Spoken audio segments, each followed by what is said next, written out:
Aquí estamos, mírenla ahí. Como una familia, bien contento. Hoy es 30, para más motivos. Es por eso que estamos contentos. Claro, claro. ¿O qué tú crees que esté así caladito de dónde está? Martes 30 de agosto. Fue agosto. Hoy es día de Santa Rosa de Lima. Patrona de América Latina. De América, de Perú principalmente, de Filipinas, pero de la Romana. No te me vayas tan lejos. Exactamente. Saludo a la gente de la Romana. Déjeme comenzar también con un saludo a la gente de Obras Públicas. Oh. Ustedes no saben que están pavimentando ahora mismo, el elevado de la Núñez, oeste-este, o sea, cuando es el pandemonio. Están pavimentando el elevado. O sea, casi tú no llegas. No llevo 25 minutos porque tuve la genialidad, porque hay un carril por el elevado de agarrar para el semáforo, pero ese fue mi error. Porque tampoco hay coordinación, porque si hubiese sido algo coordinado... Pero no lo informaron, es extraño. ¿Qué van a informar nada? Parece que hay alguien... Atención, Abinader, alguien está empeñado en que la gente se irrite.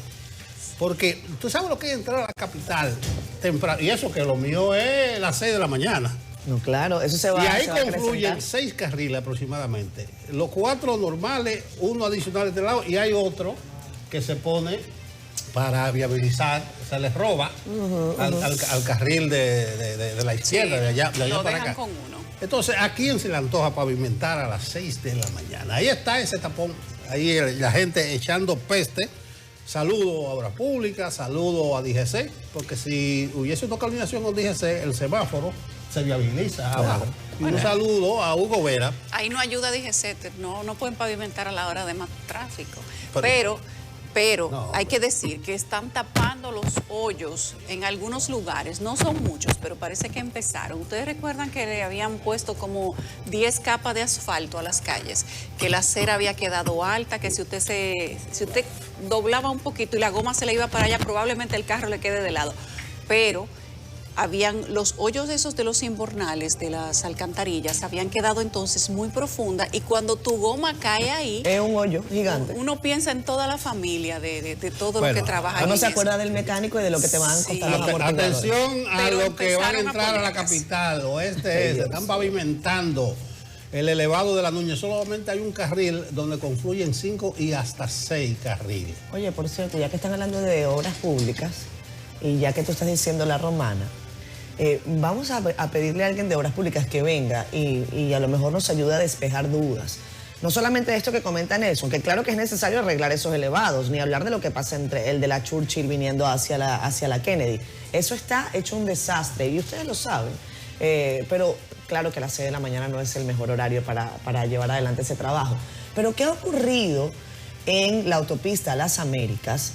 En ese tramo que se inauguró con bombos y platillos, recuerden ustedes, en Semana Santa, para que la gente pudiera utilizar la vía en los elevados, esos últimos que quedaron de la administración de Danilo Medina y que habían que concluirlos y los concluyeron.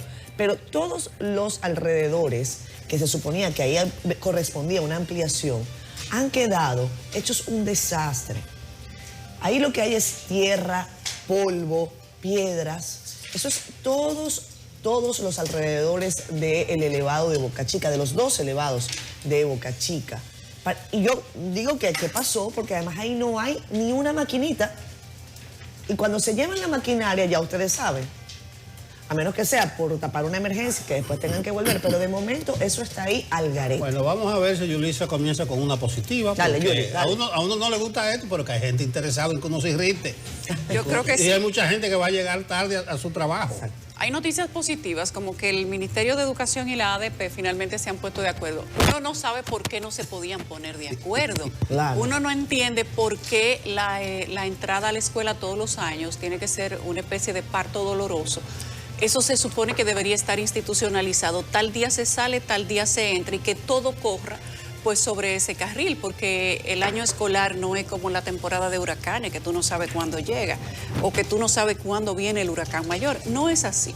Sin embargo, la ADP se convierte lastimosamente, sin importar qué gobierno sea, pues como en una especie de callo.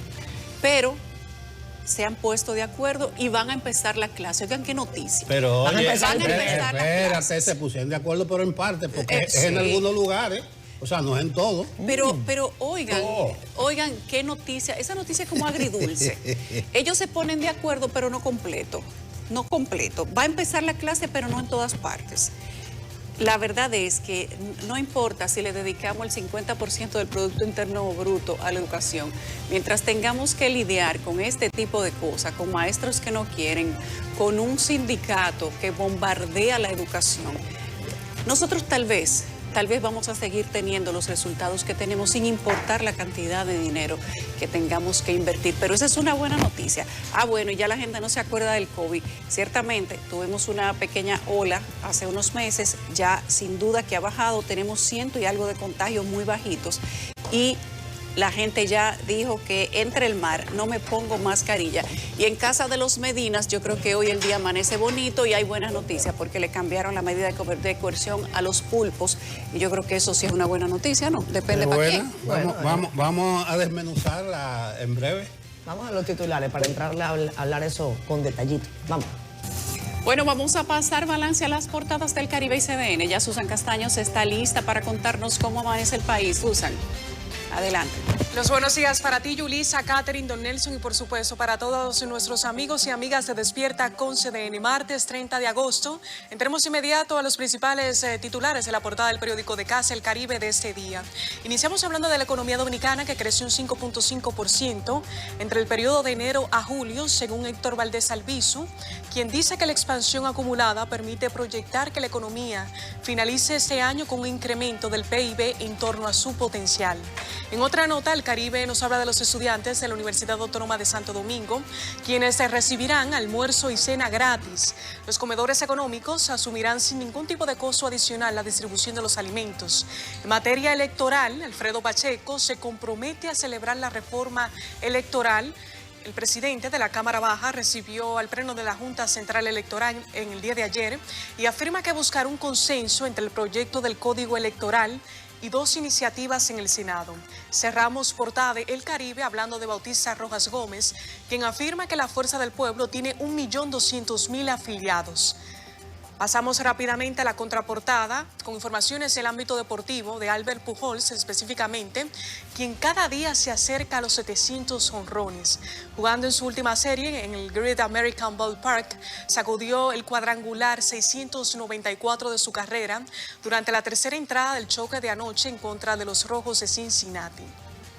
Continuamos este recorrido con nuestro portal digital www.cdn.com.do, donde usted podrá informarse de las noticias más importantes en el país y el mundo, como esa que pueden ver en sus pantallas de la variación de la prisión preventiva a domiciliaria que favorece a Alexis Medina y a otros imputados en el caso Antipulpo. Continuando con las principales del CDN Digital en el ámbito de la justicia, un oficio firmado por el actual Contralor General de la República evidencia que este sí autorizó y envió a la PEDCA el informe que dio pie a la investigación contra Donald Guerrero y compartes.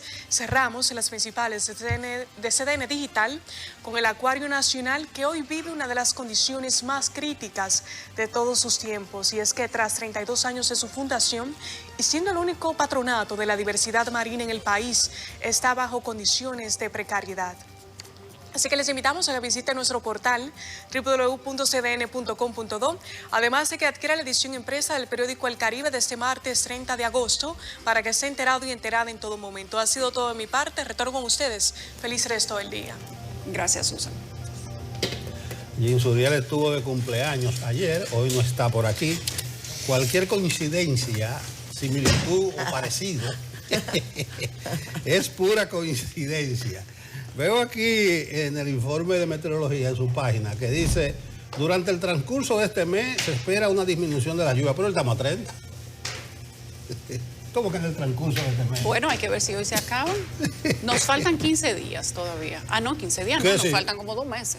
En el transcurso del mes. No, yo digo para la temporada. Queda agosto, septiembre, octubre, sí. Queda la temporada completa prácticamente. Bueno, y después de septiembre que se pone interesante ella, porque vienen los 15 días o el mes más caliente. Más caliente. Miren, mañana es aniversario del huracán David.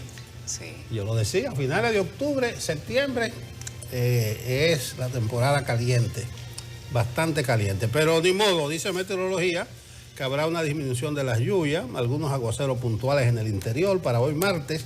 Se prevé una disminución en la intensidad y frecuencia de las precipitaciones.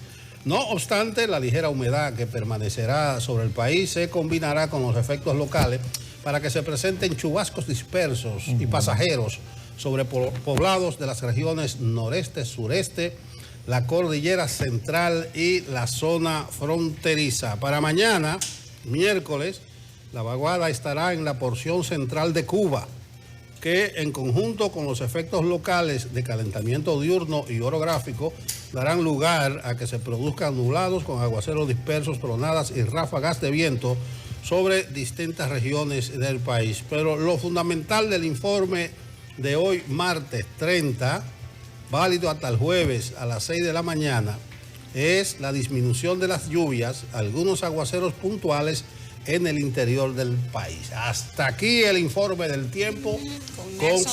Con saludos a Jean Suriel en esta celebración extendida de su cumpleaños. Le salió bizcocho. Claro, un buen bizcochito. Claro. Le escuché la bulla en la redacción de CDN ayer. Tú sabes que la vida hay que celebrarla.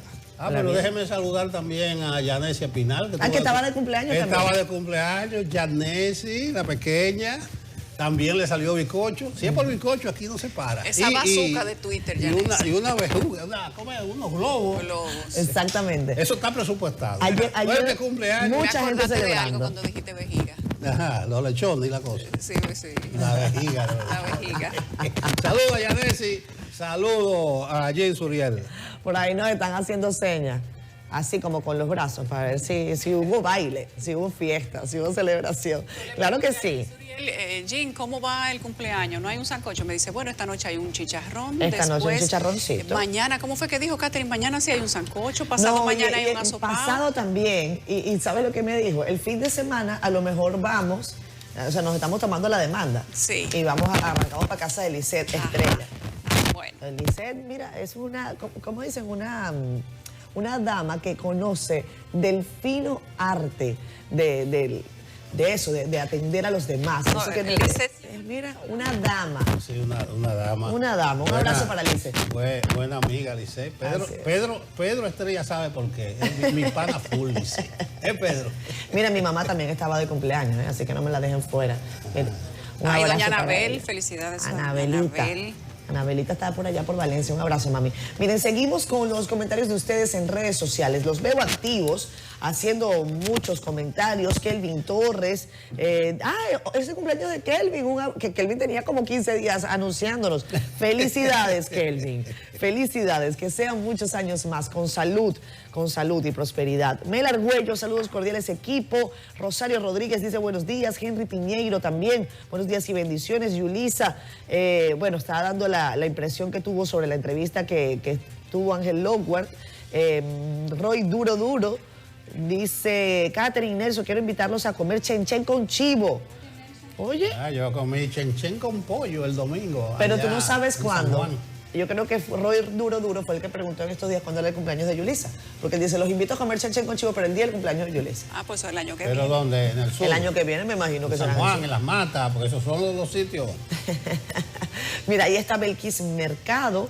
Dice, feliz y bendecido día familia, que la misericordia nos acompañe. Raven Cosme dice que Santiago es un caos vehicular. Nuestras autoridades, bien, gracias.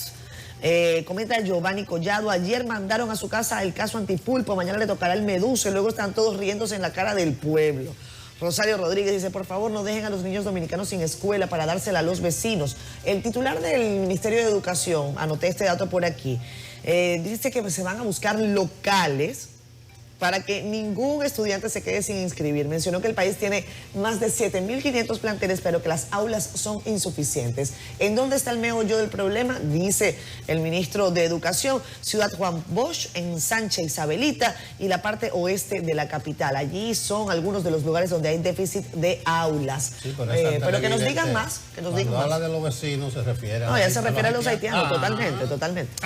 Eso está claro, eso está clarísimo. Sí. Pero bueno, que resuelvan el problema. Siga, compañera. resuelva. Camarada, como usted adelante, quiera. camarada, compañera. Mira, ayer el embajador Ay, de déjame, Colombia espera. presentó credenciales, Cónchale, me quitaste un esa paquete noticia. de embajadores, estaba Orondo, el amigo Maduro. Pero no estamos en la sesión de Facebook Live. No, pero yo quiero mandárselas a Kelvin para que las ponga, ese abrazo fraterno. A veces yo cometo unos errores involuntarios. No, al contrario. Involuntario y se pierde el guión. Al contrario, es una buena información. Ojalá que Kelvin ponga la foto que acabamos de mandar ahí al grupo para que Bueno, vean embajador de Colombia ya en El Venezuela. dominic- Terminó la etapa de Duque. Sí, volvieron las de relaciones Duque, diplomáticas. será de Duque, de Uribe, de todo lo que en algún momento... todas. Embajador, esas son naciones hermanas. Siga, compañero. Mira, seguimos mientras buscamos la foto. Dilenia Liriano está en Villamella, nos manda buenos días también. Albanel y familia, un abrazo, Alba. Buenos Mandar días un también. saludo. Sí, dice buenos días para todos. Y espérate, porque además aquí me apunta a Facebook que ella es seguidor de aniversario. ¿Ah? No sé por qué hacen esa Porque distinción allí. cumplió bien. años con nosotros. Antonio Acevedo, buenos días para todos los que formamos parte de la gran familia CDN. Cristian Chávez sigue en Miami y dice que la inflación allá está dando durísimo en Miami. La gente se está yendo de la capital del sol, como le llaman algunos, precisamente porque después del COVID, mucha gente que vivía en ciudades como Nueva York, Chicago, en donde los apartamentos se dispararon, pues entonces decidieron, miren, con esto que yo gano en Nueva York y puedo trabajar de mi casa, pues me voy a Miami.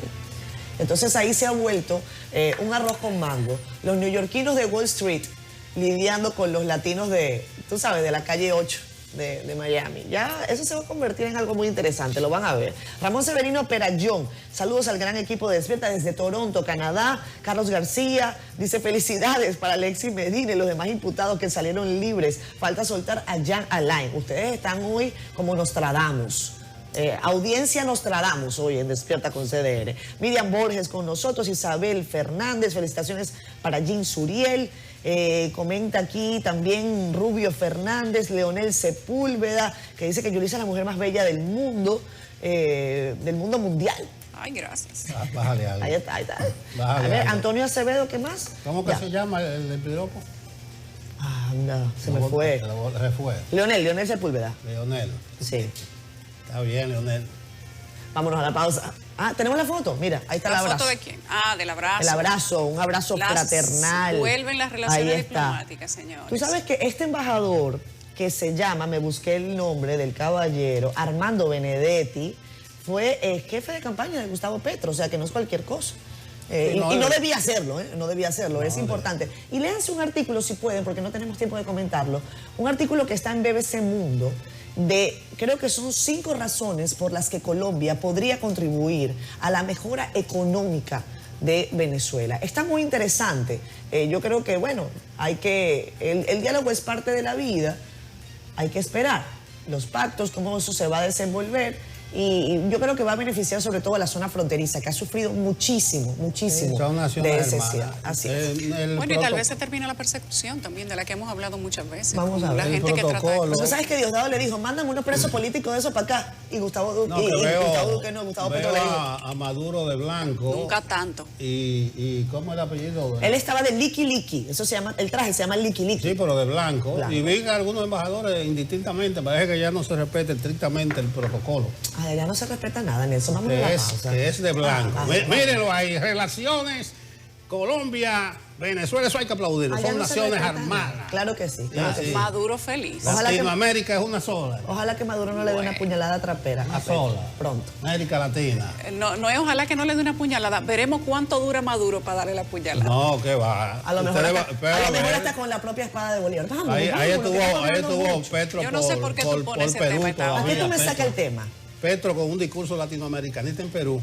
Si tú sabes cómo Si tú Catherine sabes- se pone, si ¿para tú qué le sabes pone cómo el soy, ¿para qué tema? me invita? Lo que está caliente en Chile es el asunto del referéndum por la Ay, ay, Constitución. ay, ay, ay, ay, ay, ay. Ya, Ese ya. presidente viene en Sí picada. o en no, caída. sí o no, vamos Eso a ha ver. sido una caída Esa libre. constitución nueva hay que aprobarla en Chile. Mira, y te voy a decir... Pero si pierde el sí, Es un va a ser plebiscito. una derrota Es un plebiscito. catastrófica para Boris y compadre. Yo lo veo como un plebiscito, no sé. Mira, hay una situación entre Chile y Perú. No se sabe cuál de los gobiernos está cayendo con más rapidez y a más alta velocidad.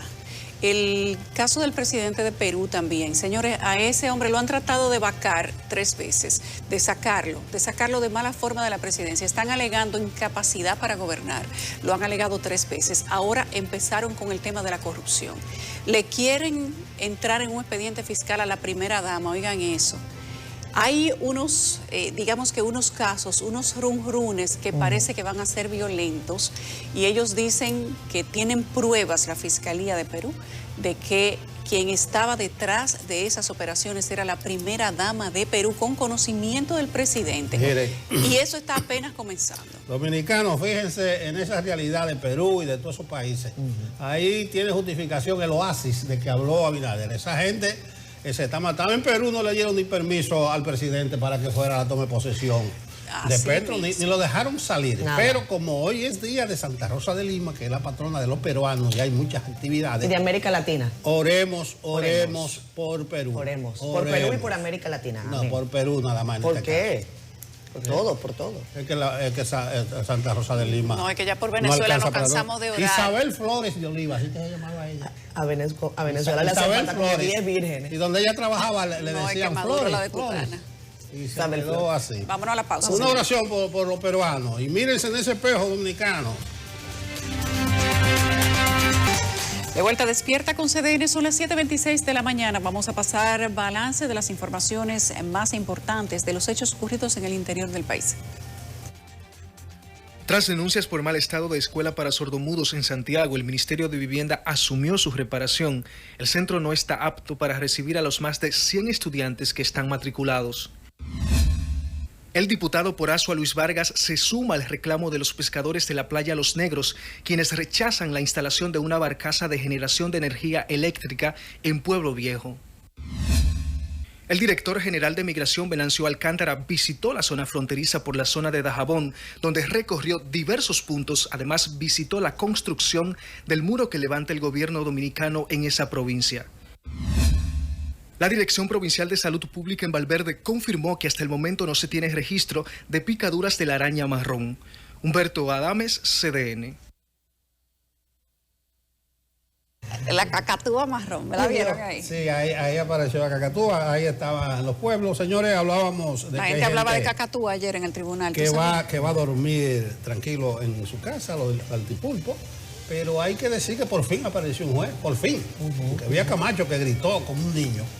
Delvi Timoteo Peguero le dio para afuera a Fernando Rosa, a Santana, a Alexis Medina, a José Dolores, a Huácar, el Navé, le dio para afuera.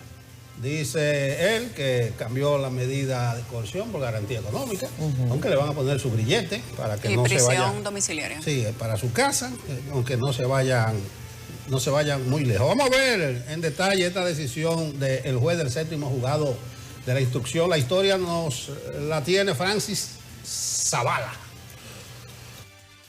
Alexis Medina, hermano del expresidente Danilo Medina, se le fijó una fianza de 60 millones de pesos a través de un contrato con una compañía dedicada a esos fines, además de impedimento de salida, colocación de un grillete electrónico y arresto domiciliario.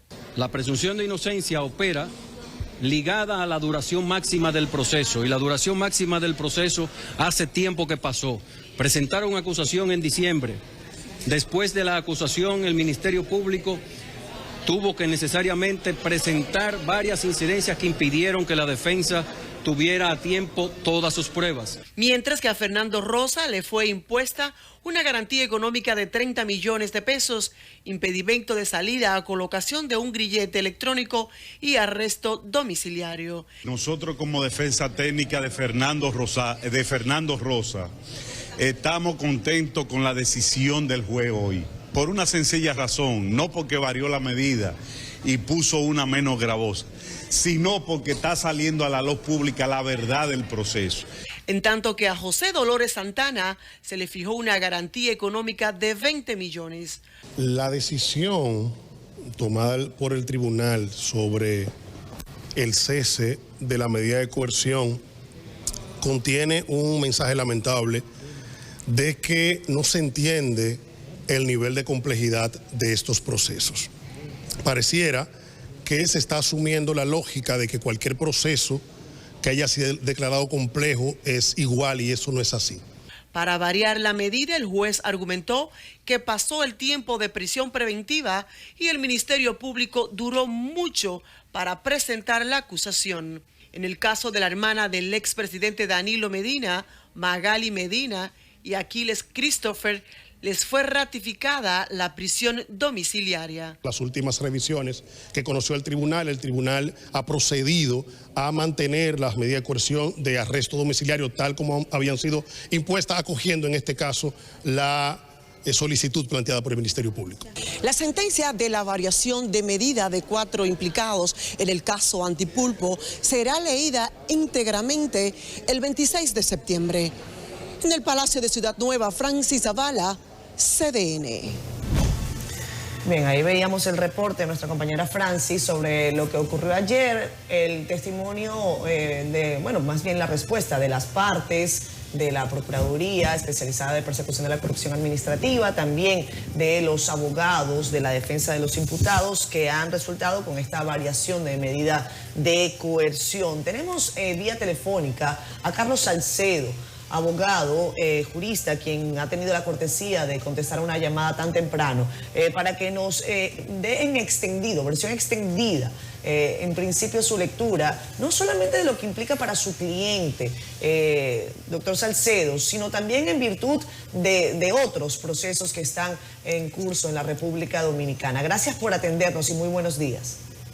Buenos días, Catherine, Yulisa, Nelson. Buenos días, Carlos. Un placer. Yo creo que si hay una lectura superior de esta decisión, tengo que decir que necesariamente los jueces deben quitarse, y con esto ya se demuestra que deben quitarse el miedo a una presión pública, a juicios paralelos. Con todo el derecho, la prensa hace eco de cada una de las expresiones judiciales, de lo que va pasando en las incidencias judiciales, pero se crean también tribunales paralelos que castigan, defenestran destruyen lo que son las garantías que operan a favor de los sujetos del proceso. Yo siempre dije, siendo director de Fincus antes, en instituciones y luego escribiendo, y en mi labor académica paralela, siempre he dicho que hay dos cosas que en los procesos judiciales deben ir corriendo, que son la eficiencia del sistema y las garantías. No pueden ir una arriba y una abajo, tienen que ir de manera paralela corriendo para que haya legitimidad al final de los procesos judiciales y de las decisiones, particularmente de las sentencias. En este caso, este juez hizo un análisis constitucional imborrable, imperdible. ¿Por qué? Y es lo que deben hacer los jueces. De hecho, él repitió 3 veces, en 3 ocasiones, que el juez debe aplicar la norma, que fue lo que nosotros le pedimos. No se lleve de voces agoreras, le decíamos, no se lleve del juicio paralelo. Aplique la ley y aplique la Constitución. ¿Qué establece la ley? El artículo 241, que fue al que acudimos, establece el cese de la prisión preventiva por 3 razones. Y entre las razones, no son razones concurrentes, es decir, que no tienen que estar las 3 condiciones o requisitos para que la prisión preventiva finalice, sino que basta uno de ellos. Y uno de ellos, los 2 además adicionales se cumplieron, pero el de la prisión preventiva más allá del plazo otorgado para la investigación es excesiva, porque la prisión preventiva, conforme al canon constitucional, es excepcionalísima. Y la prisión preventiva en este caso fue por 18 meses. Ordinariamente es 12 meses, pero fue por 18 meses. ¿Y con qué finalidad, como dijo el juez? La finalidad fue darle un plazo máximo para la investigación. Se declaró complejo el caso. En lugar de un plazo de 1 año para la prisión preventiva, se extendió a 18 meses, sujeto a revisión cada 3 meses. Fueron ratificadas las prisiones para darle tiempo al Ministerio Público para que pudiera solventar probatoriamente el caso y presentar acusación oportunamente. Hubo que intimarlo para que presentara acusación, hubo resolución de peticiones para que el Ministerio Público entregara pruebas que no entregó parcialmente a la defensa, como todo el país conoce, y nosotros fuimos los que acudimos a eso. Alguna otra parte también hizo alguna resolución de peticiones, y el juez dio cuenta de todas esas incidencias. Pero además, cada uno de los aplazamientos que han ocurrido a partir del mes de febrero, recuerden que en diciembre del año 2020 fue que se presentó la acusación. En febrero fue la primera audiencia.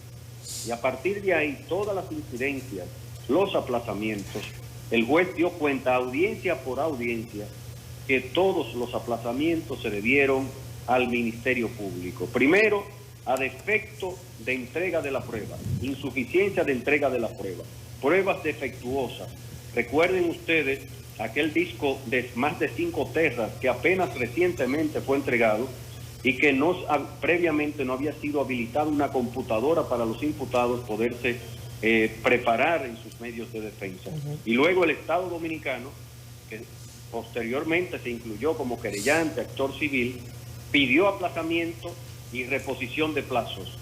Y en todo caso, luego al final el juez se inhibió esas inhibiciones, o esa inhibición no puede afectar a los imputados, y aun cuando el caso sea complejo, en este caso particular, la duración de la prisión preventiva es por el tiempo necesariamente suficiente para que pueda el proceso solventar las necesidades de este mismo.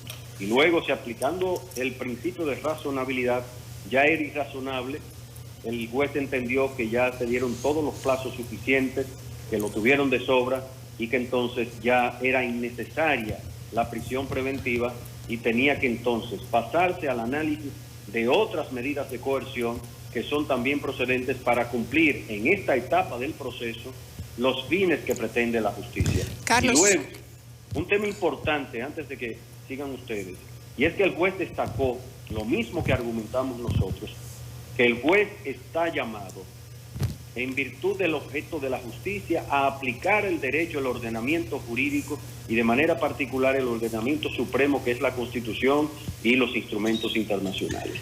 Carlos, ¿cuántos meses llevaba preso el señor Medina y los demás? 1 año y 9 meses. O sea, tenían 21 meses. 21 meses. 21 meses. Y ustedes recuerdan que eran 18 meses la prisión preventiva por haberse declarado complejo. Sí, el allanamiento fue el 20 de noviembre, veo aquí. Así es. 29 de noviembre. De 2020. De 2020. Entonces, si tú cuentas a partir de ahí, ya 29, sí. Efectivamente eran 19 meses y un día al día de hoy. Bueno, al día de ayer eran 19 meses exactamente. Exacto. Recuérdense que el arresto computa para los fines de la prisión preventiva. Sí. La prisión preventiva se le pronunció en el mes de diciembre, el día 8. No importa que sea el día 8 de diciembre, se computa desde el día 29 de noviembre. ¿Cuándo se supone, Carlos, que deba comenzar la preliminar, el próximo proceso? La audiencia fue fijada para el día 26 de septiembre a las 9 horas de la mañana. No creo que pueda haber inconveniente en ese momento. Sin embargo, todavía ayer, como parte de las incidencias que no corresponden a aplazamientos motivados por los imputados, eso quedó clarísimo. No hubo un solo aplazamiento que fuera motivado por razones de los imputados. Ayer todavía hubo que reponer plazos a uno de los imputados que todavía las pruebas le habían sido notificadas insuficientemente y habían pruebas no notificadas. Por lo tanto, todavía hay una razón ayer para un aplazamiento a favor de uno de los imputados. Pero yo estimo, Yulisa, que ya para el 26 de septiembre estaremos en condiciones de iniciar al menos la audiencia preliminar. Ok. Bueno, Carlos. Carlos, solamente quiero preguntarte, porque evidentemente las declaraciones del responsable del PEPCA se produjeron, bueno, en el momento de la salida, quizás no las escuchaste o las escuchaste ahora quizás en nuestro reporte. Dice Wilson Camacho que no se entiende en los tribunales actuales el nivel de complejidad de estos casos, en una forma como de decir, bueno, lo que pasa es que resulta complejo un caso de este tipo, se ha hablado de un expediente voluminoso. Quizás tu reacción sobre esa apreciación del procurador Camacho. Mira, yo pienso que eso se corresponde con lo que ha venido haciendo el Ministerio Público, a quien respeto, en la persona de Wilson, de Jenny, de la Procuradora General, la magistrada Miriam Germán Brito. Sin embargo, eso se corresponde con lo que ha venido sucediendo a lo largo del proceso. Ustedes recordarán que desde el primer día que hemos sido apoderados de casos como este, hemos pedido, no solamente verbalmente, sino por escrito, luego lo hemos intimado, luego hemos acudido al tribunal y nos han dado la razón, otorgando decisiones, ordenándole la entrega de pruebas, actuaciones, evidencias recopiladas durante la investigación preparatoria. Eso nunca se produjo, y en los casos que se produjo fue de manera vergonzosa, limitada, con lo cual estaban cercenando el derecho de defensa efectivo de nuestros representados. El Ministerio Público quiere obrar a su antojo, arbitraria y abusivamente, desdiciendo las leyes y la Constitución y los instrumentos internacionales. Esa forma de actuación tendrá consecuencias, y lo tuvo ya en el caso de Brecht, lo tendrá en otros casos, y este no es la excepción. Y a mí me llama poderosamente la atención porque, aunque yo represento ahora intereses, yo estoy por encima de eso, me perdonan lo que estoy diciendo, por encima de eso en el sentido jurídico, en el sentido institucional. Yo pienso que el Ministerio Público, que nosotros hemos colaborado con la reforma profunda que se ha producido a partir del año 2002, con toda esta transformación procesal, era con la finalidad de que hubiera efectividad en la lucha contra la corrupción, en la lucha contra el crimen organizado, en la lucha contra todos los delitos graves en la República Dominicana. Y si bien es cierto que hay una capacidad instalada en el Ministerio Público, esa capacidad instalada está lamentablemente siendo sesgada por el hecho de que se está actuando muchas veces desdiciendo la Constitución y las leyes. Y por lo tanto ese pronunciamiento del magistrado Wilson es un pronunciamiento de cara a la población para responder a una justicia que no es la justicia paralela, sino que es la justicia del ordenamiento jurídico, del respeto del ordenamiento de la República Dominicana, tanto constitucional como derivado de los instrumentos internacionales de derechos fundamentales, de derechos humanos. Bien, pues muchísimas gracias a Carlos Salcedo, abogado de Alexis Medina, en este proceso que continúa, repetimos. Gracias, doctor Salcedo, por habernos atendido. Buenos días, Catherine, Yulisa y Nelson. Gracias. Yo me fui a revisar unos datos con relación, recuerden ustedes el caso de Brecht. En principio se variaron las medidas de coerción. Ellos eran 9 cuando hicieron, después, al principio eran como 14. Después terminaron siendo 9. Variaron medida de coerción para 7. Dejaron nada más en prisión en aquel momento a el señor Víctor Díaz Rúa y a Ángel Rondón. Y posteriormente tuvieron que también variarles medida de coerción y que atendieran a todo su proceso en libertad, con medidas sustitutivas, de alguna manera de libertad, medidas coercitivas, pero atendieron al proceso en su gran medida en libertad. Un proceso que continúa, Sí. Ángel Rondón todavía, igual que Víctor Díaz Rúa, están en fase de apelación. Así que bueno, veremos. Ángel Rondón y Díaz Rúa, en vez de escaparse, te salen hasta en la sopa. Tú entras a un restaurante y te encuentras con ellos. Ellos están felices ahí en la calle. Pero es el mejor precedente que hay, el caso de Brecht. El domingo me topé con Andrés Bautista en San Juan. Incluso le hicieron una suerte de reconocimiento. En el Plan San Juan, él estuvo en una parte, creo que con ELISA, el Instituto Superior de Agricultura, que van a abrir una especie de extensión allá para capacitar a más mil jóvenes. Bueno, que esa es su área. Exactamente. Y estuvo ahí y reconocido. Y Andrés llegó aquí un par de veces lloroso.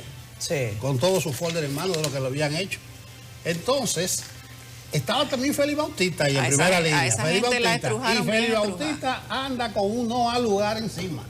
Y ustedes saben con su papel abajo el brazo. Ustedes saben el no al lugar. Entonces, si en el caso de Brecht no se fugó nadie, al contrario, el que se vaya, el que se mande, esa es la peor condena que puede tener, y como quiera lo van a traer como un andullo amarrado. Claro. Incluso recuerdo que Andrés Bautista nos dijo a nosotros acá en Despierta con CDN,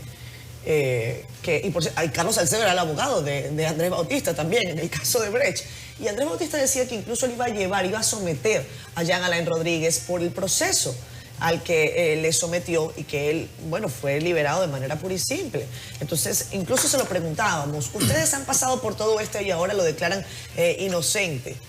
¿Y entonces qué pasa? Bueno, ahí está. Estos señores encabezados por Alexis Medina, Fernando Rosa, fueron apresados en allanamientos aparatosos el 29 de noviembre de 2020. Ajá.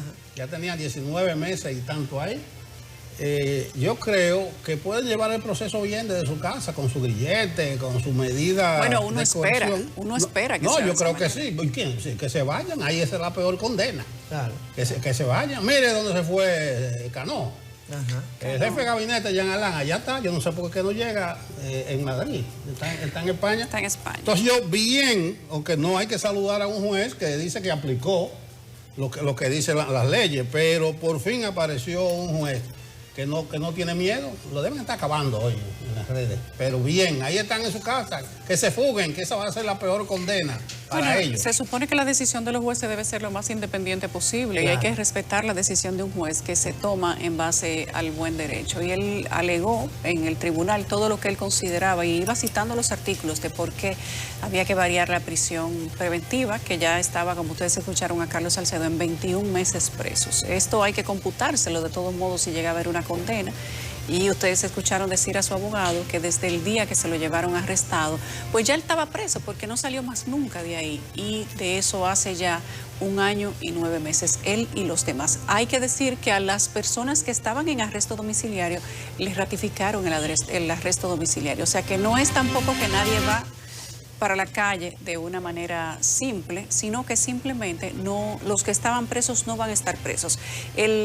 Dijo el procurador anticorrupción, Wilson Camacho, que esos procesos que se están llevando ante los tribunales simple y llanamente no tienen precedentes en la República y las muestras son abundantes. Por ejemplo, los espacios que existen en el Palacio de Justicia no resultan suficientes para esos procesos y que además son procesos complejos, dijo mega complejos. Y que es importante que todas las autoridades de justicia comprendan lo que significa la complejidad. Vamos a ver qué pasa, ya por ahí vienen las preliminares. Ustedes escucharon decir a Carlos Salcedo que sobre el 20 de septiembre, ahí veremos entonces cómo se va a dilucidar el caso Antipulpo. Pero tienen 21 meses en la cotilla, preso ahí, comiendo malo, poniéndose flaco. Y yo creo que también reflexionando sobre si ciertamente hicieron, no hicieron, dejaron que otro hiciera, se le fue la mano en algunas cosas, pudieron ser comedidos o no. Yo creo que 21 meses reflexionando es para que cualquier persona tenga un planteamiento diferente. Tú sabes, Yulisa, que yo estuve viendo parte de esa audiencia y el señor Alexis Medina decía esta frase, ¿no? Decía, no es fácil. Él hablaba de cómo podía él acceder a la documentación para su defensa. Y decía, no es fácil, y más cuando tú tienes la maquinaria aplastante del Ministerio Público encima de ti. Evidentemente, eso será leído según la acera en la que usted se sitúe. Pero yo creo que la República Dominicana, yendo un poco de una manera más amplia que un caso individual, merece una persecución de justicia que procure eso. Que procure una justicia en donde se garanticen los derechos para que nadie pueda decir cosas como esta, absolutamente nadie. Que cuando Alexis Medina diga la maquinaria aplastante del Ministerio Público, hayan suficientes elementos y la gente sepa que eso no es verdad.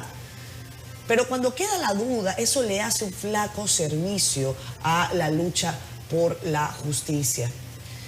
Yo creo que no debe quedar duda de que aquí se llevan adelante procesos con respeto a todas las garantías, porque solo así vamos a poder construir un país con sed de justicia y no con sed de venganza, que son cosas muy distintas y que terminan componiendo a la sociedad para el futuro. Vamos a ver cómo prosperan estos casos. Yo creo que en buen derecho, tal y como decía Yulisa, es lo que ha ocurrido.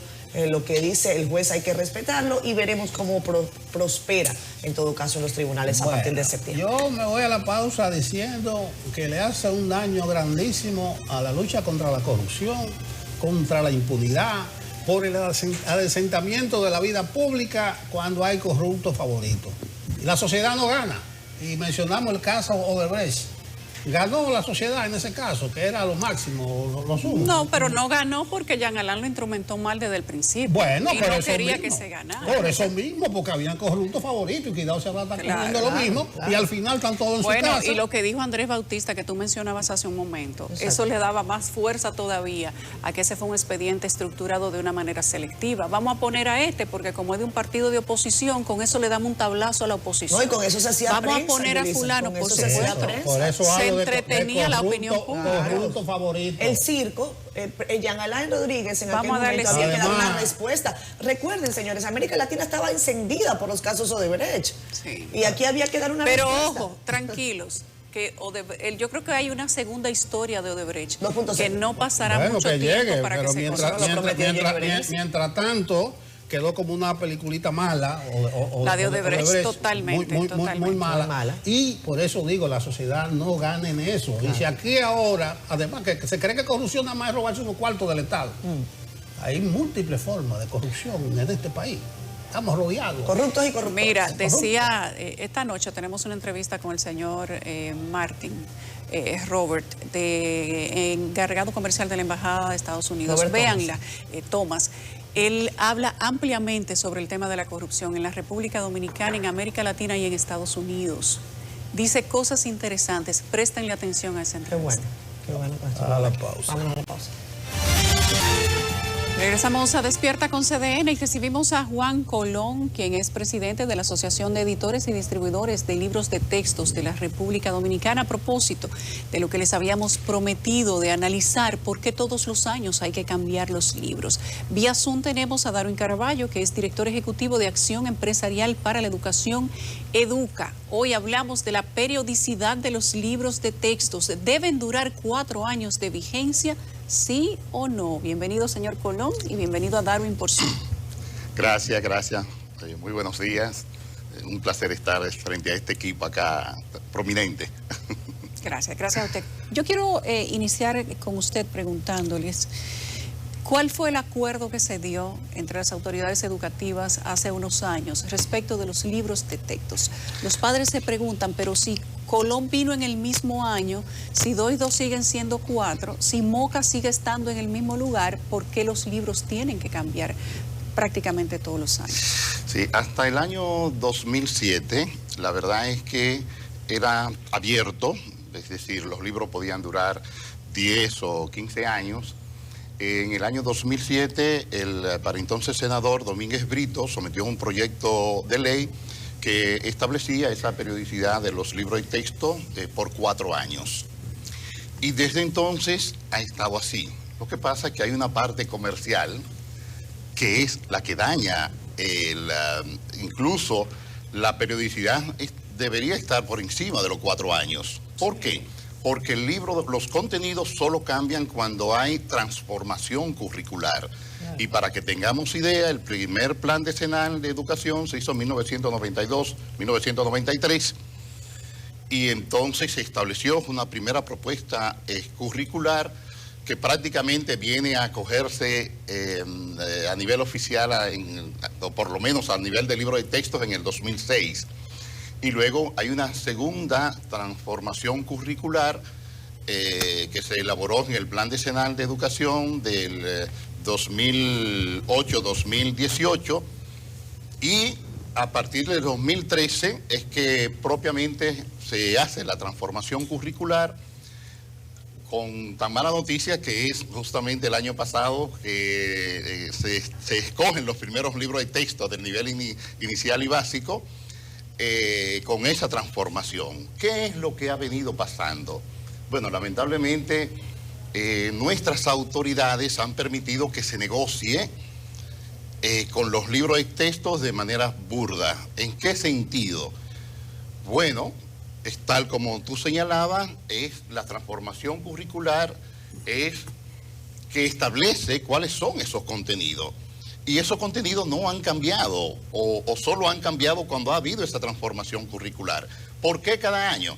Porque determinadas casas comerciales le cambian, digamos, la portada a los libros, le llaman la serie tal, y entonces van a los centros educativos, sobre todo privados, y los padres, y les dicen los colegios en conturbio con esas casas editoriales, ¿qué ha cambiado? Pero el contenido sigue siendo el mismo. Prácticamente lo que ha cambiado es la portada, porque no puede cambiar el contenido si no cambia la propuesta curricular. En la República Dominicana es la Dirección General de Currículum la que está autorizada a cambiar la propuesta curricular. Es la rectora la que establece esos currículum, esos temas, y por vía de consecuencia, hasta tanto, y que recordemos, desde 1993 hasta el día de hoy ha habido 2 modificaciones curriculares. Es decir, que ni siquiera es 4 años, debería ser muchísimo más tiempo, porque en realidad, hasta tanto no cambia la propuesta curricular, ninguna casa editorial puede cambiar los contenidos, y por tanto debe seguir siendo exactamente... ¿Cuándo fue el último cambio curricular? El 2013. 2013.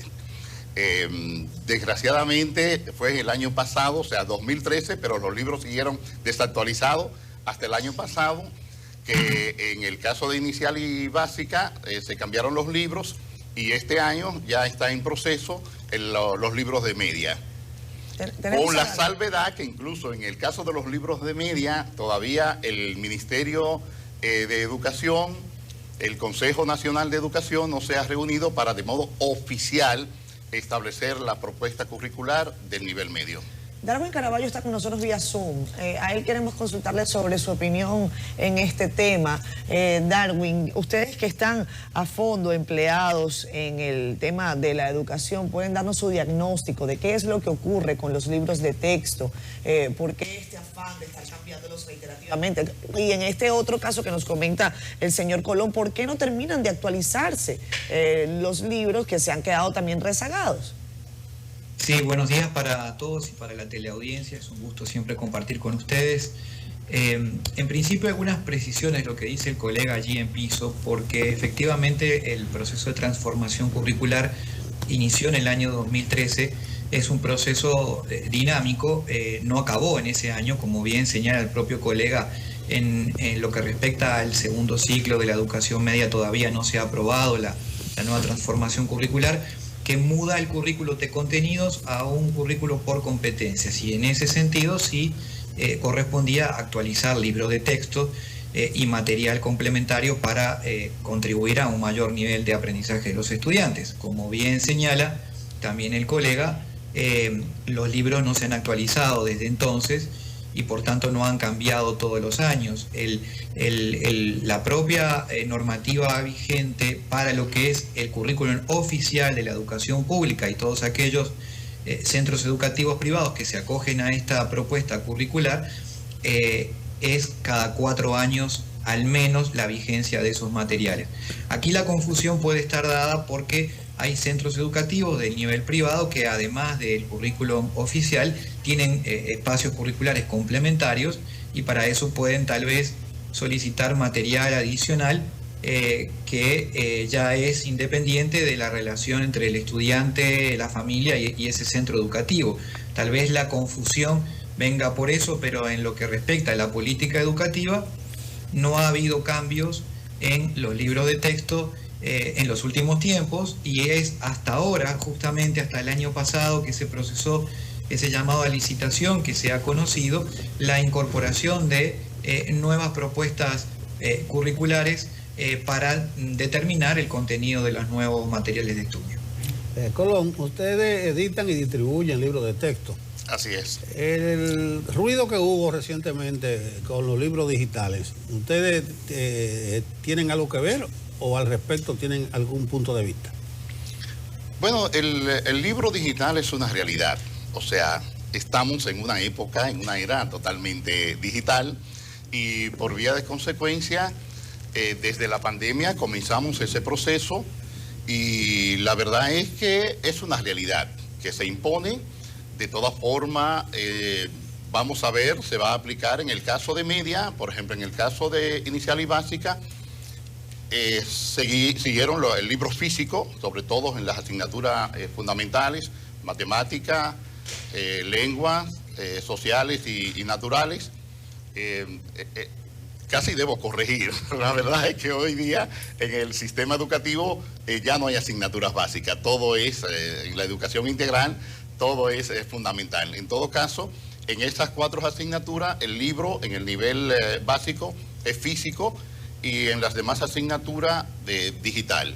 Y en el caso de media, el libro es totalmente, esa fue la propuesta que nos hizo a las casas editoriales el Ministerio de Educación, y obviamente las casas editoriales tenemos que ceñirnos estrictamente a lo que ellos nos han solicitado. De tal manera que ya todas las casas editoriales entregaron sus libros digitales y bueno, veremos en los días por venir, hay nuevas autoridades y estamos, pero el proceso está en curso y está avanzando, y se supone que para inicio de ahora del año escolar ya los alumnos tendrán sus libros digitales también, los alumnos de media. Cuando nosotros decimos que la batalla de la restauración sigue siendo en el mismo año, que la batalla, el grito de Capotillo tiene la misma fecha, ciertamente los padres sienten, y me incluyo, la indignación de no poder hacer lo que hacían nuestros padres con nosotros.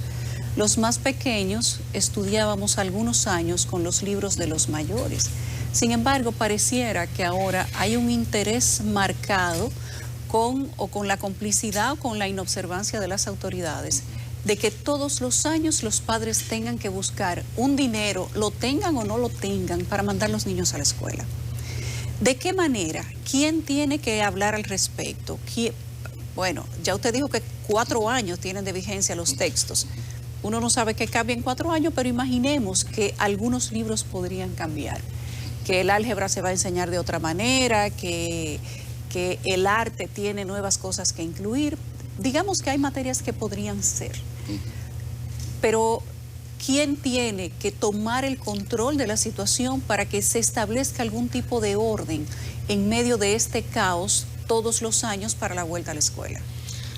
La buena noticia es decirle que no tiene por qué cambiar, porque el libro per se no cambia. Hemos señalado que la propuesta curricular que hemos tenido desde el 1999, 2 modificaciones. Pero las escuelas te dan un listado de libros, que no todo, tú los verificas, 4 del año pasado, 4 de este año, y el libro se llama distinto.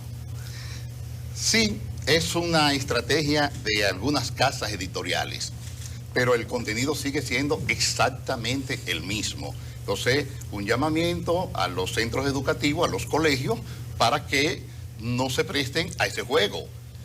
El contenido es el mismo, porque solo el currículum puede indicar cómo cambian esos contenidos, y no cambian, es el mismo libro, se le puede cambiar la portada, pero en el fondo es exactamente los mismos contenidos. O sea, que ninguna casa esto editorial puede al margen, ninguna casa editorial puede al margen de lo que señala la propuesta curricular, elaborar currículum. ¿Está desprotegido un padre ante esta situación? O sea, ¿qué puede hacer un padre que advierte que se trata de un fin netamente comercial y que, tal y como está establecido, no hay necesidad? Te lo pregunto a ti y se lo pregunto también a Darwin.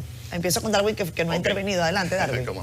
No, comparto la observación que hace el colega allí en el piso, porque efectivamente el libro tiene la vigencia dentro del marco curricular actual. Por tanto, pongamos el caso de una familia que tiene a un hijo menor que ahora llega al grado del cual el hermano mayor egresó, puede seguir usando ese mismo documento. Muchas veces los libros también se deterioran en el uso. Hay libros que vienen también con ejercicios complementarios para que sean un material de aprendizaje y pueden estar utilizados, y por tanto hay que renovar. Eso hay que entenderlo también, pero en esencia no es una obligación para la familia adquirir un nuevo texto. Eso es más bien a discreción de la propia familia. De modo que no debería el padre o madre frente a esta situación sentirse obligado a esa compra adicional del material educativo, porque de disponerlo de años anteriores o de hijos mayores perfectamente puede ser utilizado por los hermanos más pequeños.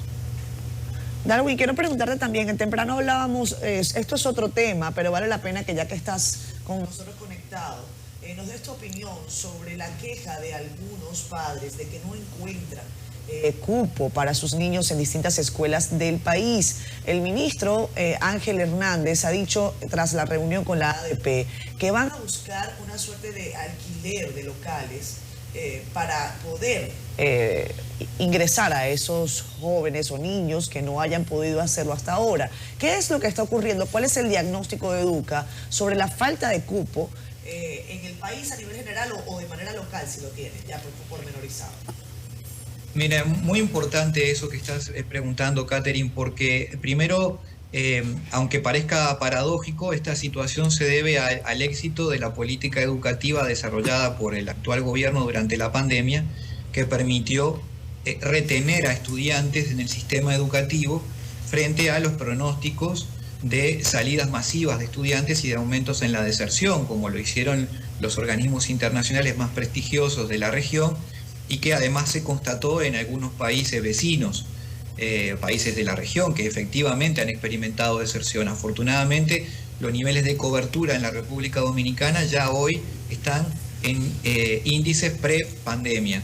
Ahora, ¿por qué se debe esta sobrepoblación o sobredemanda sobre los servicios públicos? Porque la pandemia afectó muy duramente a la oferta de educación privada de sectores medios y medios bajos, y muchos de estos centros se vieron obligados a cerrar sus puertas. Frente a esta situación, la natural migración de estudiantes de ese sector al sector público está presionando la discapacidad y la disponibilidad de las infraestructuras. Es muy importante lo que ha señalado el señor ministro Ángel Hernández, de asegurar el cupo a todos los estudiantes que se inscriban en el presente año escolar, para que ninguno de ellos quede fuera, buscando soluciones transitorias, arrendando locales, probablemente en el futuro aumentando la planta física, y tercero, y tal vez esa es la recomendación que Educa le haría a las autoridades, es poder utilizar los espacios de manera racional para que este modelo híbrido que esbozó sus primeros potenciales durante la pandemia, hoy se pueda fortalecer y ampliar, porque un modelo híbrido es menos exigente en infraestructuras y en espacios físicos, y por lo tanto facilita la matriculación de estudiantes, sobre todo en esta circunstancia tan particular que se vive en algunas regiones densamente pobladas, como es en el cinturón de el Gran Santo Domingo. Perdón que te interrumpa. Yo quiero que tú me ayudes a entender esto. El Ministerio de Educación habla de alquilar locales, pero recuerdo que nosotros incluso cubrimos el caso de algunas escuelas que están sin concluir en la capital. En Santiago me hablan de 42 escuelas que están sin concluir. Entonces, ¿cómo se justifica que nosotros alquilemos locales cuando tenemos una planta física sin concluir? ¿Cuál es la respuesta que se da desde Educación y qué es lo que ustedes creen?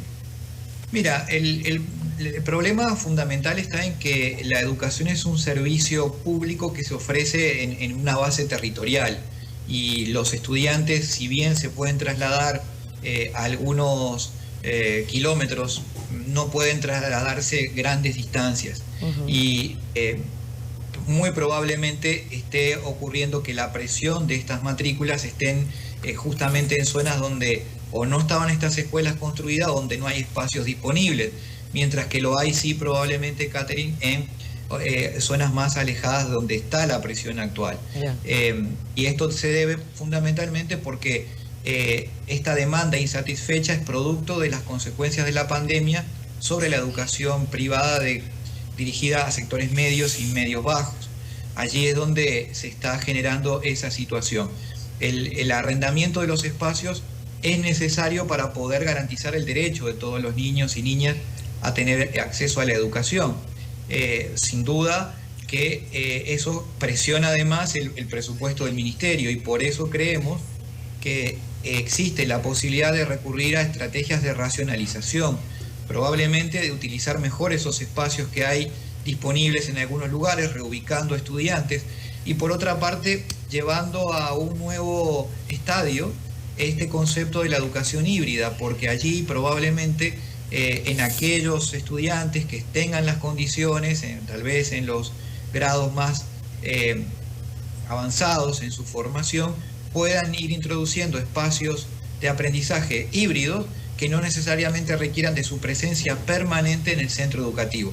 Eso sería una forma de hacer espacio y de racionalizar el uso de la infraestructura disponible y también de los recursos públicos que son escasos y ahora van a tener que atender a más estudiantes en el sector público, producto de la realidad que detallaba.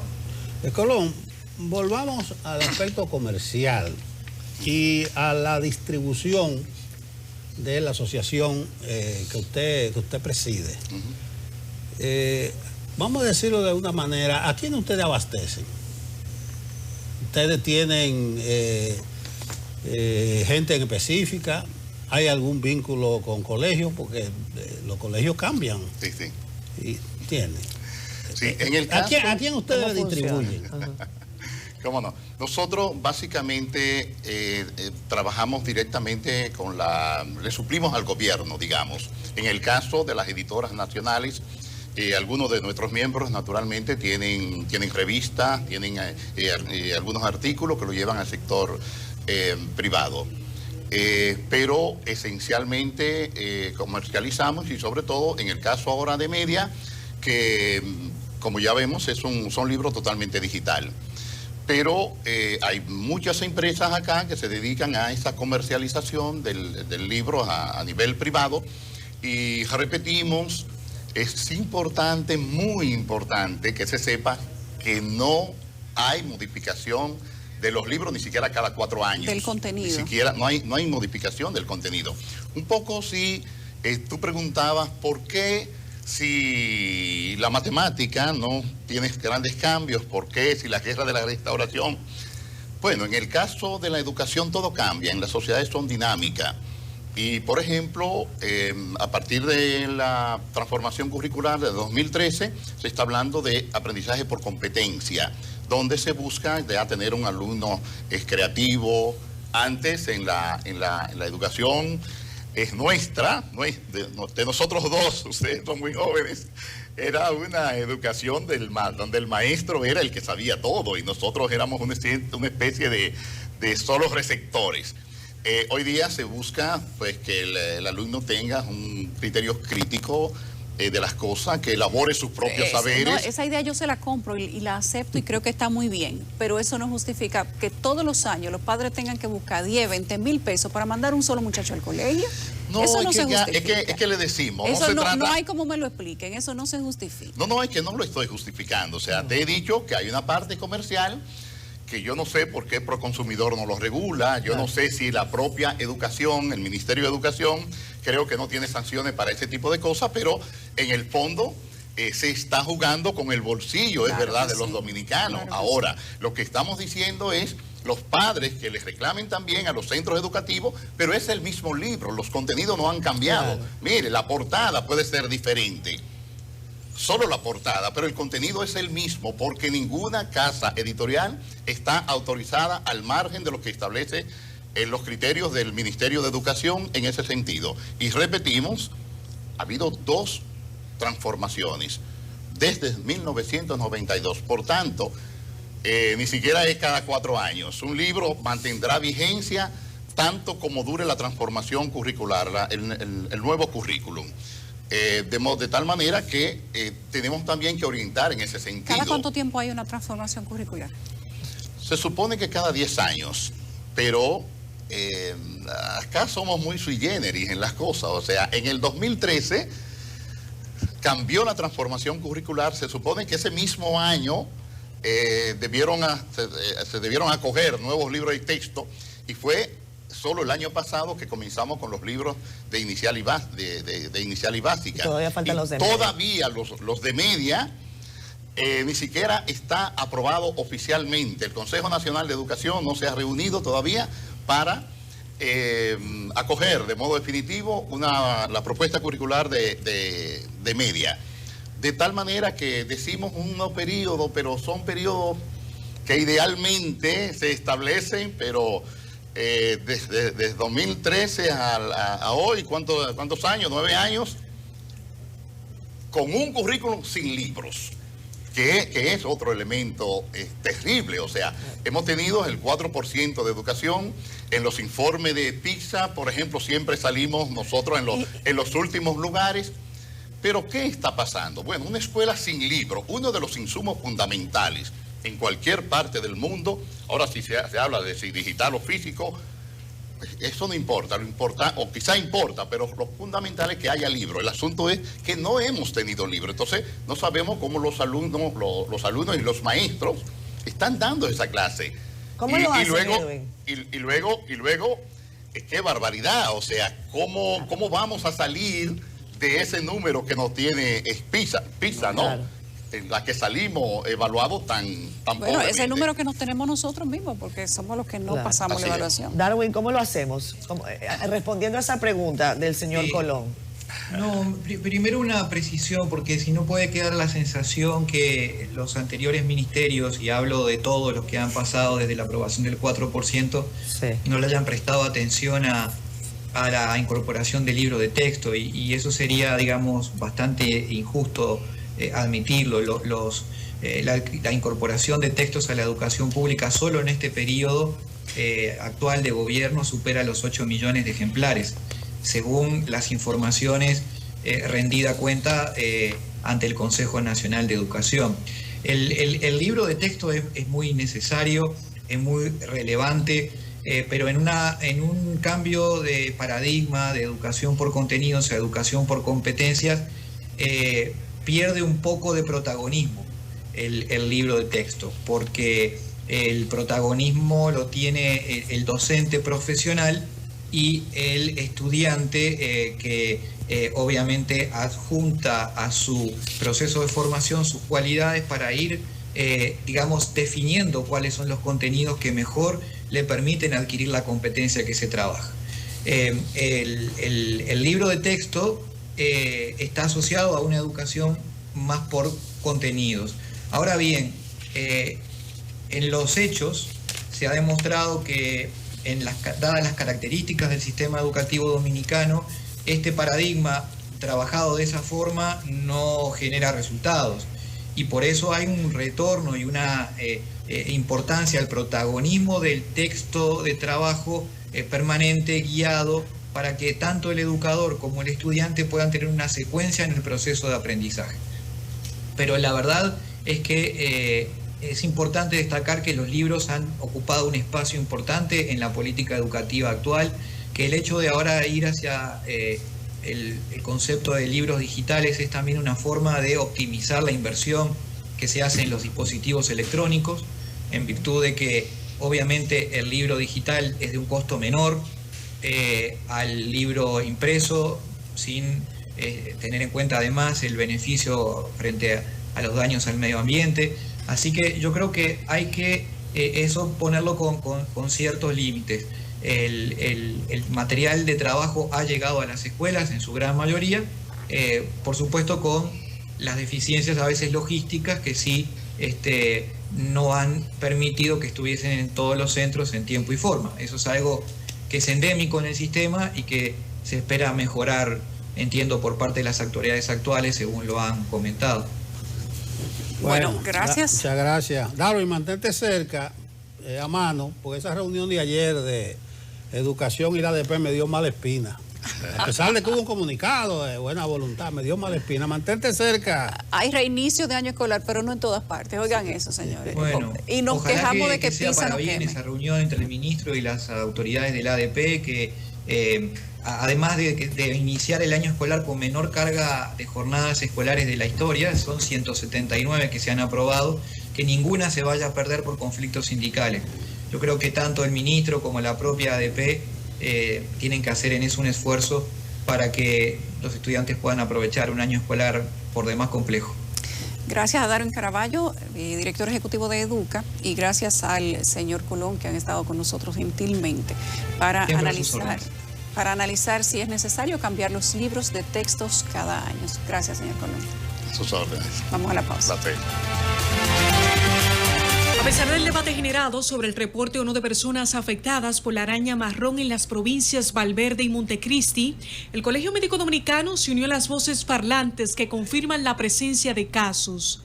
Yo conocí una persona que sí, ciertamente en un reguío fue picada y tiene un dedo en muy mala situación. ¿Al Colegio Médico le han reportado casos? No, ciertamente no. Yo vi una persona picada y con necrosis importante de un dedo. Es preocupante mientras el ministerio dice que no. En la línea noroeste hay gente diciendo que sí, que han sido picadas. Hay fotografías. Yo pienso que el ministerio, lo que en vez de estar negando una realidad, debe de ir a investigar a ver si es cierto. Esas declaraciones fueron ofrecidas previo a la realización de una asamblea en el Hospital Traumatológico Dr. Darío Contreras, centro que afronta, según los galenos, serias problemáticas. Es un conflicto docente, en el que se acusaba al director de presionar. El director, en un gesto de grandeza, renunció hoy. Que se nos entregue una lista, un listado con la situación de carencias del hospital, discutirlo con las autoridades de aquí y con el doctor Mario Lama en un tiempo no mayor de 15 días y volvernos a encontrar. Otro tema al que se refirió la Junta Directiva del CMD fue la ratificación de su marcha contra las ARS y las AFP para este próximo 7 de septiembre. Susan Castaño, CDN. Seguimos aquí, seguimos. Los que son amigos del béisbol, de la pelota, conocen un tema que hizo popular José Lima, en paz descanse. Cuídate que no te pique la cacata. Hoy vamos a hablar de la araña. Y no de cualquier araña, de la araña marrón.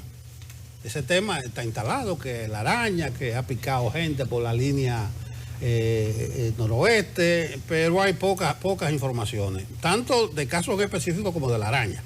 Por eso hemos invitado a Isabela Hernández.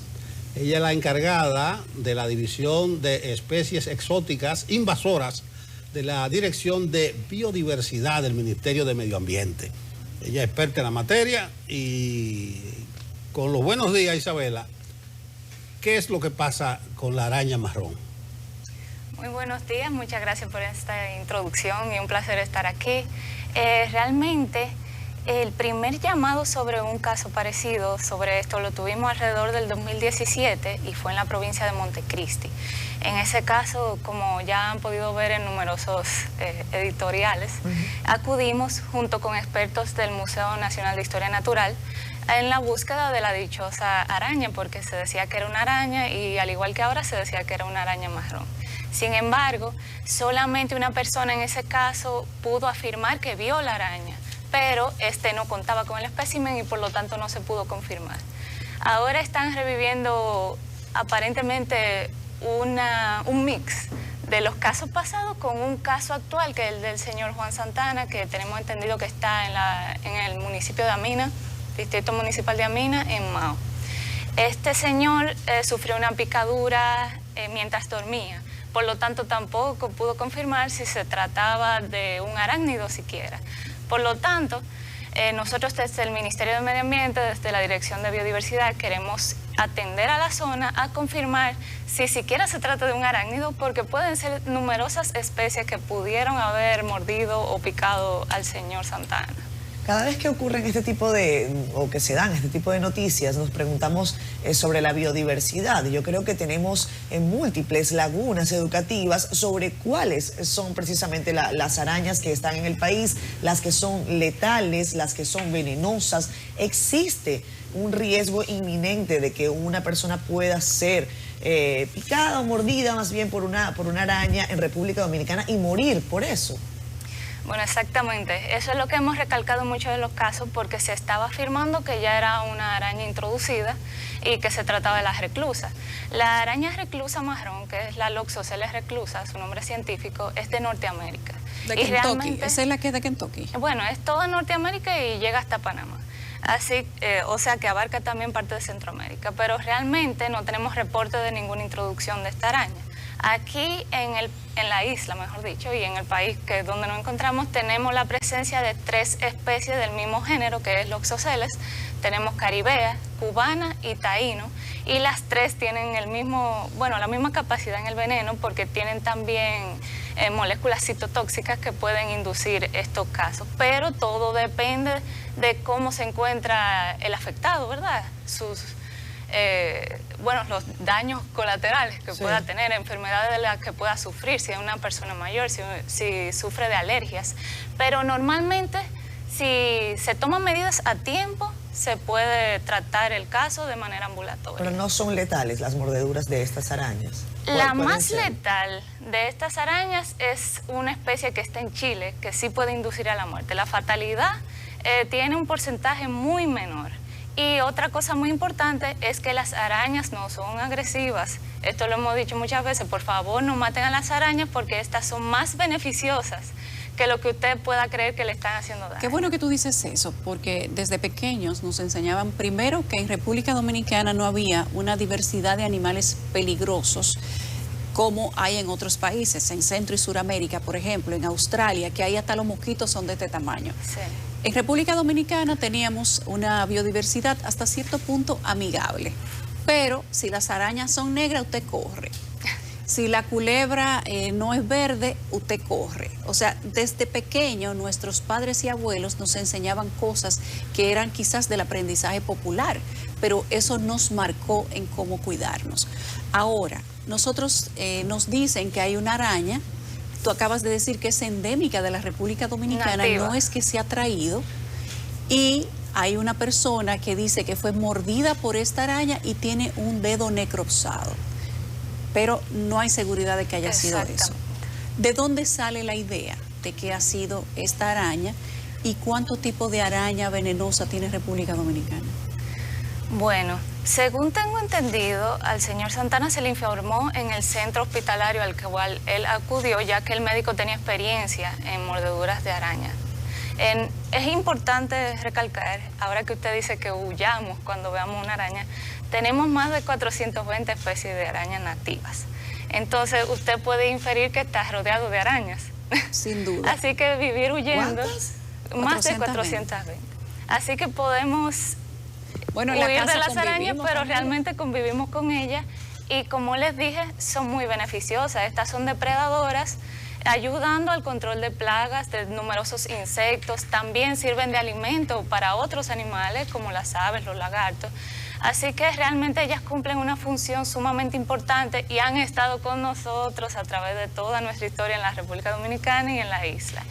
Así que, a pesar de que es cierto que algunas pueden tener un veneno, estos se pueden tratar, pero realmente, así como usted dijo, en comparación con Sudamérica, en comparación con otros países, es cierto que tenemos menos especies venenosas, o mejor dicho, con un veneno tan potencialmente fatal en la República Dominicana. Bueno, recapitulando con la araña marrón, ustedes no han comprobado, porque tengo entendido que Salud Pública está hablando, que una araña marrón haya una picadura. Ustedes no han comprobado, porque he leído que dan unas reacciones terribles. Y además que la araña marrón no hay por qué eliminarla, que hay que preservarla. Eso es lo que tú has dicho. El veneno es termonecrótico, es decir, que puede destruir los tejidos y llegar a ¿de la producir... marrón? Sí, este nombre... ¿Cómo que hay que preservarla? Este nombre es muy amplio. Realmente araña marrón se bautizó últimamente, sí, pero el nombre correcto de estas arañas común, o sea, el nombre común Loxosceles correcto, caribaea, esa es una. Ese es el nombre científico de una de ellas. Okay. Pero el nombre común para referirse a todo el grupo es arañas violinistas. Ajá. Esto también es una inferencia que nosotros no podemos afirmar ni confirmar, porque, como le dije, no hay especímenes colectados hasta el día de hoy. Y los casos donde un señor pudo ver que realmente fue una araña, el señor dispuso de ella, la mató y la botó. Entonces, lo que siempre estamos diciendo a la población, si usted ve que una araña lo pica, quisiéramos decir que no la mate. Sé que es difícil no tomar esa medida porque le picó, ¿verdad? Claro. Pero aunque sea viva o muerta, por favor, coléctela, para que entonces los expertos del Museo Nacional de Historia Natural puedan hacer su correcta identificación y ahí sí hablamos de qué lo mordió. Bueno, sí se deja, porque la araña normalmente corre después que te pica. Pero realmente es muy fácil atraparla. Usted la puede atrapar con un vasito, ponerle un papel. Yo te digo que yo tuve una experiencia reciente, no con una marrón, pero me resultó muy difícil atraparla, no pude atraparla nunca, era muy grande. Pero aquí yo estoy leyendo, por ejemplo, en el caso de la que comentas, esta araña de violín, Loxosceles caribaea, que dice, de amplia distribución en América con más de 40 especies identificadas, considerada de alta peligrosidad. Esto es un trabajo de Marvin del Cid, que voy a compartir en redes sociales, que vale la pena que lo vean, que habla de, si no me equivoco, de como 25 o 30 especies, 15 especies, que son venenosas, pero no necesariamente letales. Exactamente. Y yo creo que hay que apuntalar este mensaje para que la gente comprenda que una vez, si recibe la picadura o la mordedura de una araña, cuál también debe ser el protocolo a seguir. Usted habla de que se mantenga viva o muerta la especie, para que entonces se pueda confirmar que definitivamente fue una mordedura de araña de X tipo.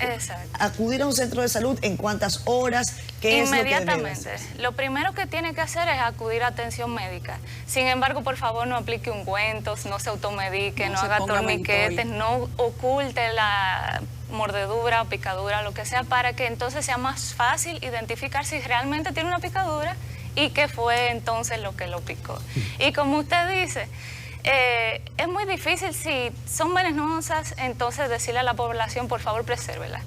Tenemos que entender que a nivel mundial tenemos numerosas especies, comenzando por las serpientes, que tienen un potente veneno. Sin embargo, cuando estas se encuentran en su distribución natural, decir eliminémoslas nunca es la solución, porque siempre hemos estado con ellas, ya evolucionaron y todo en estas zonas se encuentran en la biodiversidad nativa. Sin embargo, es muy importante tener protocolos de bioseguridad, saber qué decirle a las personas, qué hacer. Y otra cosa muy importante es tener registros a nivel del Servicio Nacional de Salud de cuántas personas dicen haber sido picadas, cuántas personas el Cuerpo Médico Nacional dice que pudieron ser mordidas por arañas, porque de esto no se lleva registro. Tenemos a D'Angelo, que está en el museo, a propósito de lo que tú dices, que ahí es donde se hace la identificación y el estudio correspondiente. Y queremos ver si D'Angelo nos tiene alguna arañita por allá. D'Angelo, buenos días. Hola, ¿cómo están ustedes? Buenos días. Yo me encuentro aquí en el Museo de Historia Natural, específicamente el Departamento de Investigación y Conservación, para conversar con el biólogo Gabriel de los Santos, quien nos va a explicar un poco sobre el tema de las arañas, la variedad que existen y específicamente del que se ha estado hablando, de la araña marrón, que aunque no ha sido confirmado, pero... este tipo de araña, doctor, ¿cuál es la situación? ¿Es endémica de aquí? ¿Y cómo pudieron llegar a esa conclusión de que sea la marrón y por qué le llaman así? Bien, buen día, gracias. Lo de araña marrón, me imagino que viene por el hecho de que algunos de los pacientes están presentando una sintomatología parecida a la que causa la araña Loxosceles reclusa, que se conoce con el nombre común de reclusa marrón. Entonces, asumiendo que esos efectos fueron causados por esa misma especie, están atribuyendo la presencia de esa especie aquí, cosa que no se ha confirmado, como usted bien dice. Aquí tenemos 3 especies de ese mismo género que son nativas, pero no existen registros oficiales de que estas especies causen algún tipo de sintomatología parecida. ¿Podríamos presentarle alguna especie de la que tenemos aquí al público para que vean? Yulis, atenta aquí. Sí, esta es Loxosceles taíno, que es una de las 3 especies del mismo género, al cual se le está atribuyendo los casos. Fue colectada en la provincia de Independencia. Hasta la fecha, como les dije, no hay registros oficiales. No quiere decir que no hayan ocurrido accidentes por picaduras con estas arañas, solamente que no se ha asociado la picadura con alguna de esas especies. Estas no son endémicas de aquí. Estas no son endémicas, pero son nativas. Están en otras islas del Caribe, como Cuba, por ejemplo, Jamaica, algunas de las especies. Además de esta, hay 2 especies más.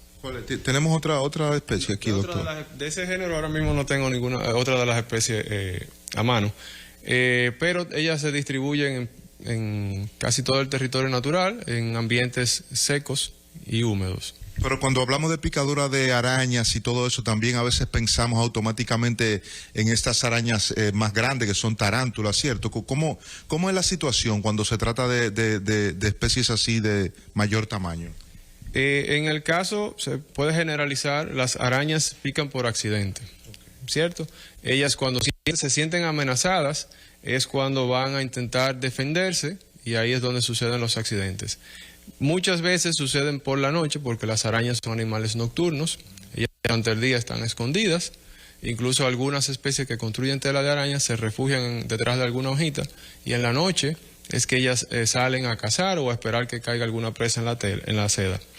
En esos momentos también se van moviendo buscando presas, algunas especies, y ahí es cuando pueden o entrarse en alguna prenda de vestir que esté de fácil acceso hacia donde se dirige la araña, o subirse en alguna cama, dependiendo de la altura, esconderse debajo de una almohada, y en ese momento la persona que está durmiendo, cuando se mueva, se cambia de posición, presiona a la araña y la araña lo que intenta defenderse y pica. O sea que siempre es accidental cuando el humano incurre al ambiente de la araña. Sí. Las picaduras por arañas son accidentales todas. ¿Deberíamos preocuparnos aquí en el país por una mordedura de alguna araña que cause peligro y represente algún peligro para la vida humana? Preocuparse, no. Tener precaución, sí, y cuidado, porque hay arañas en nuestra isla, hay más de 420 especies de arañas, entre endémicas y nativas. Solamente se conoce 2 introducidas, pero de esas especies no se tiene registro, además de que son especies que construyen seda y no tienen la misma conducta de otras que sí pueden estar más en contacto con los seres humanos. Hay que tener pendiente que las especies nativas y endémicas ya habitaban en nuestro país, en el caso de República Dominicana, cuando comenzaron a llegar las poblaciones humanas. Entonces los invasores terminamos siendo nosotros. Eso no se descarta, claro, que lleguen especies invasoras en algún futuro, pero hasta tanto no se colecten los ejemplares y se identifiquen y se haga un registro oficial, todo queda en la especulación. Otro punto a resaltar es las arañas tienen 2 tipos de veneno. Hay uno que ataca el sistema nervioso y hay otro que ataca las células, los tejidos, que es uno de los efectos que causa al parecer, ¿verdad? Las picaduras que estamos teniendo ahora son del tipo citotóxico, que es que ¿el sistema nervioso? No, ataca los tejidos. Por eso vemos esas fotografías donde el tejido está deteriorado como putrefacto. La precaución para una persona que lo pica una araña, así rápidamente, que pueda ir al médico. Sí. El primer paso es atenderse con un especialista, ir a buscar atención donde un hospital, una clínica, a un especialista.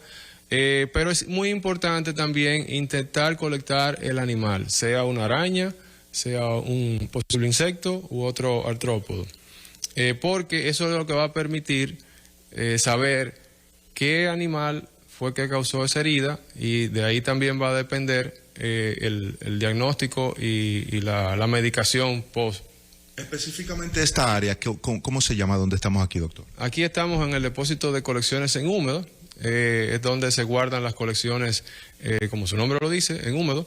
Todo aquí está conservado en alcohol etílico al 70%.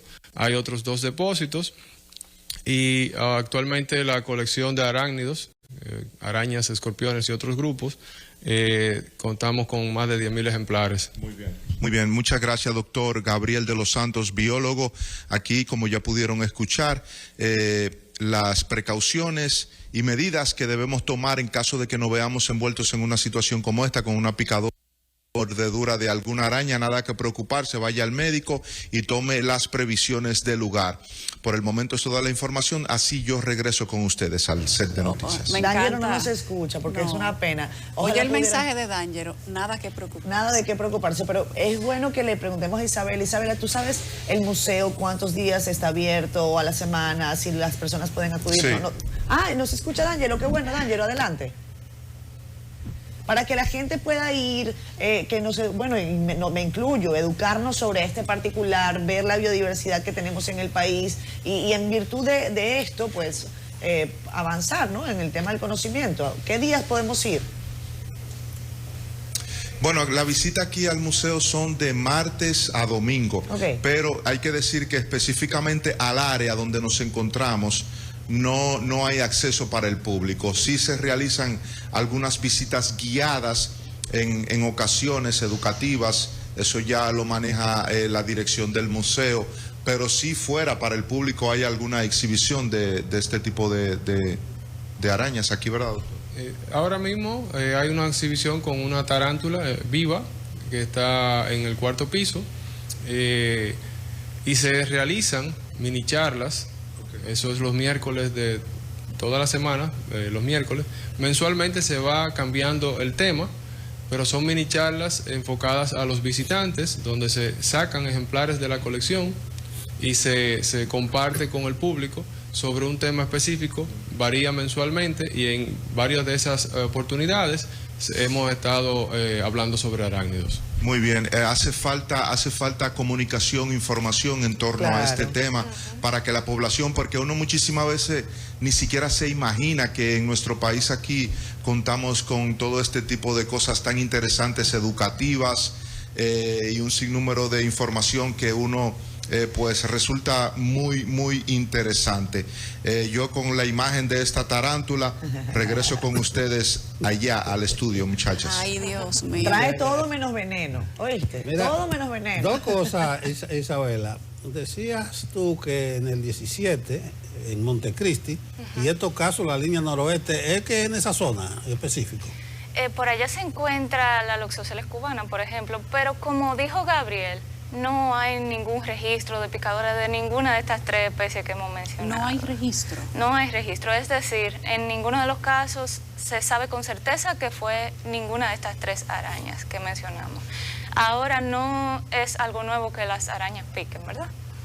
Lo que sí es que no hay que preocuparse, los mosquitos pican igualmente, las avispas, las abejas. Incluso algo muy interesante que me mencionó uno de los epidemiólogos de salud pública es que ellos llevan conteos sobre mordedura de rabia, encuentros con hurones, gatos y sobre todo sobre los mosquitos, porque esas son las verdaderas preocupaciones.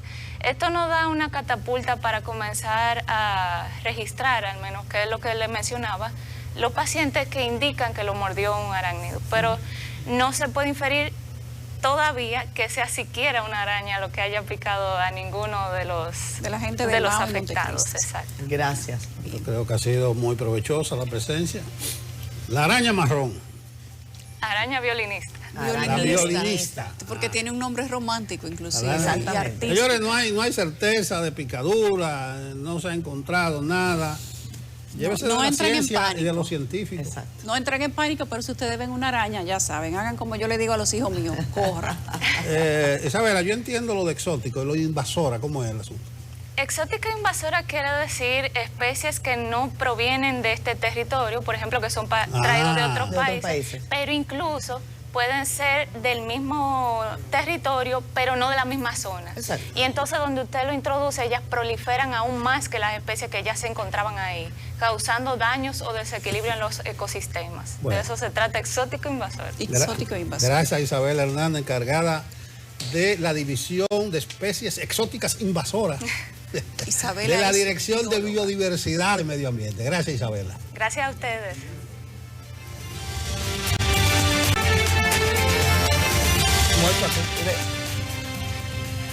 Nos vamos, amigos. Ahora sí. Hasta mañana.